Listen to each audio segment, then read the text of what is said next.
আমরা দয়া করে রাষ্ট্রের প্রধানের কাছে বলবো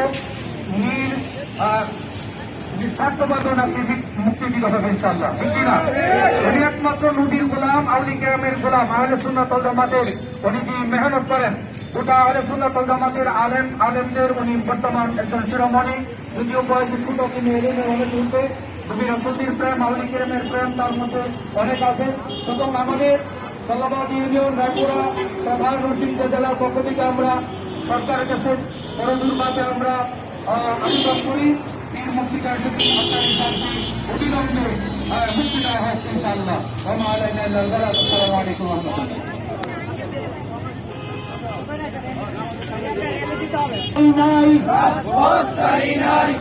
তোমার ভয় নাই,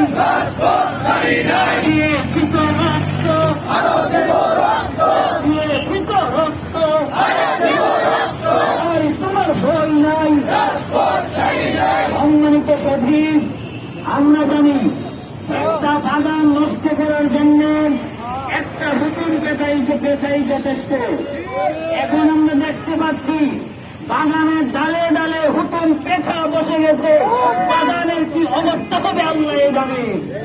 সম্মানিত সদীপ, যে আকাঙ্ক্ষা নিয়ে ভারাক্রান্ত হৃদয় নিয়ে আমরা একান্তে উপস্থিত হয়েছি, আল্লামা তাহরিক মাদ্দাজিনুল আলী, তার উপরে যে মিথ্যা মামলা চাপিয়ে দেওয়া হয়েছে, যে মামলা তার উপরে করা হয়েছে, সে মামলার উপর সে কোনদিন দোষী না, ঠিক এইভাবে প্রত্যেকটা জায়গায় জায়গায় মাজার গুলাকে ভেঙে চূর্ণ বিচূর্ণ করে দিচ্ছে, সুন্নিদের ভিতরে আগুন লাগিয়ে দিয়েছে, হৃদয়ে আগুন লাগিয়ে দিয়েছে।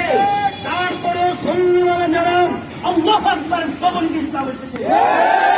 সম্মানিত ডাক্তার ইউনূসকে বলবো, আপনি অনতিবিলম্বে যাচক যখন তার দোষ আছে কি, আর না হয় যদি দোষী আমরা জানি, অনতিবিলম্বে তার মামলাকে প্রত্যাহার করার দাবি আমরা সকলে জানাই। হাজিরিনগণ, যারা নবী বিদ্বেষী যুগ যুগান্তর থেকে তারা অশৃঙ্খল আসছে, অল্প সময়ে এক্সাম্পল আমরা দেখতে পাই টঙ্গীর জমিনে, টঙ্গীর মধ্যে টুপি লাগাইয়া, পাঞ্জাবি পরিয়া, দাড়ি লাগাইয়া যেইভাবে রাস্তায় মানুষগুলোকে কুকুরের মতো মেরে ফেলছে, যেইভাবে লাঠি নিয়ে দৌড়াদৌড়ি করছে, কোনদিন পৃথিবীর ইতিহাসে ওলি আউলিয়াদের পক্ষ, ওলি আউলিয়াদের